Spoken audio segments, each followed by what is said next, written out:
Alright, and finally let's talk about mathematical induction.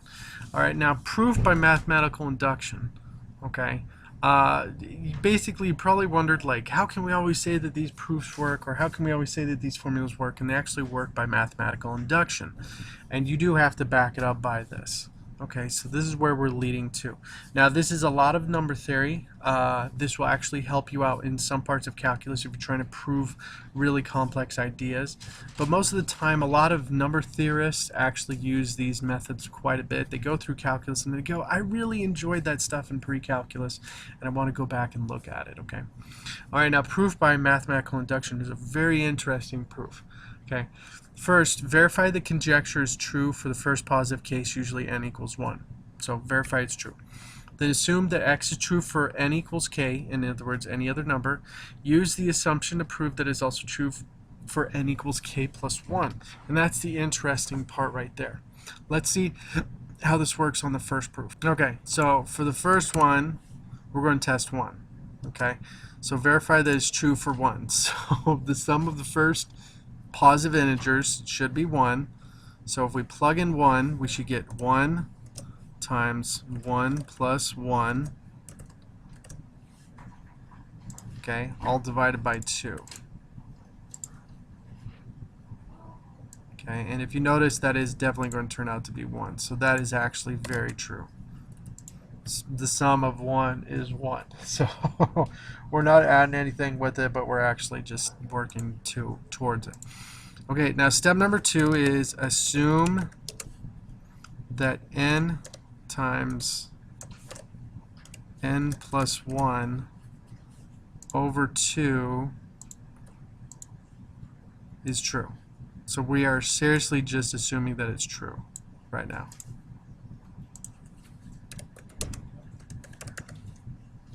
Now what we want to do next is we want to prove that n equals k, or I'm sorry, n equals, well, that would be, assume that this is true. I forgot to plug in. Of course I did. Okay, assume that you're going to plug in k, so this all works. So we are assuming that this is true. Once again, do not forget to plug in k like Mr. Devaney just forgot. Okay, so we're going to assume that that is true. Then prove k plus, or then prove n equals k plus 1 is true. Okay, and then you've done mathematical induction. Alright, so we actually are going to start with the sum as k plus 1. Well, we're actually just going to start with just k. So we'll leave this here first. Okay, so we set it up just to look like this, so this is all pretty easy. That's the sum of what it's going to be. Now, what we're going to do is we're going to add a k plus 1. So when we add that k plus 1, okay, we're going to add it to both sides.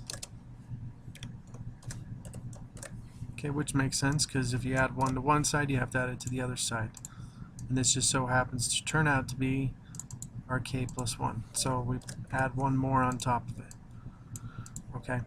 Now, if you notice over here, this is a fraction plus a regular term, so I'm going to simplify that side. So this is k times k plus 1 plus 2 times k plus 1, and this is all going to be over 2.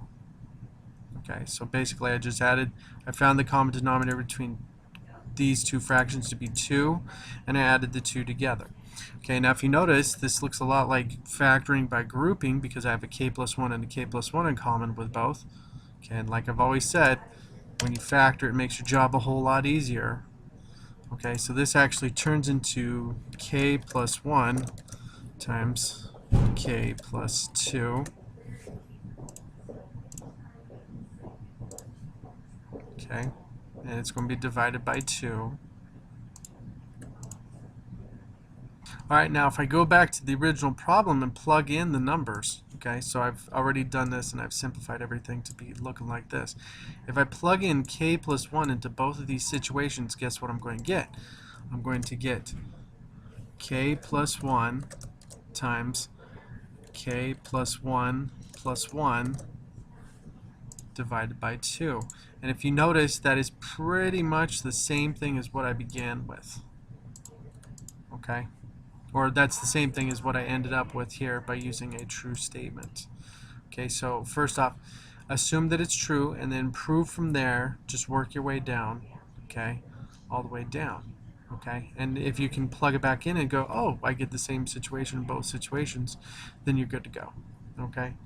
Now, proof by induction also might be using proof by induction might be, you might have to assume that it is false, then set out to prove that the statement is false, but then you find out it's actually true. So by cancellation, you've proven that the false is not true, so therefore the true has to be true.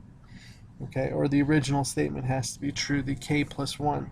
So that might be another way to actually work with it too. Okay, but you know, proof by mathematical induction is a whole new process. Please take time to look up methods on it.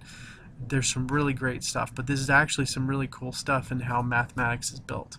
Okay, all right, that's it for mathematical induction. I'll talk to you later. Bye.